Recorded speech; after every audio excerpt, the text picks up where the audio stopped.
Projektas vykdoma labai gražioje vietoje, šalia Daugų ežero. UAB Resort Invest pateikė VVG projektą pagal verslo plėtros priemonę.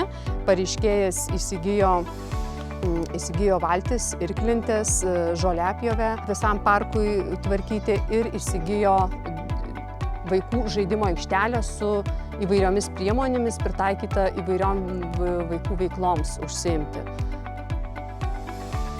Buvo prašoma beveik 57 000 paramos ir bendra projekto vertė jau su investicijomis prisidėjimais sudarė 110 000.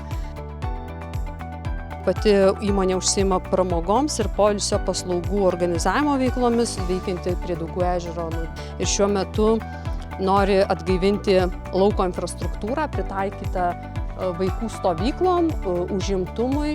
Šiuo metu taip pat nori toliau plėsti veiklą ir teikti kitą paraišką per VVG.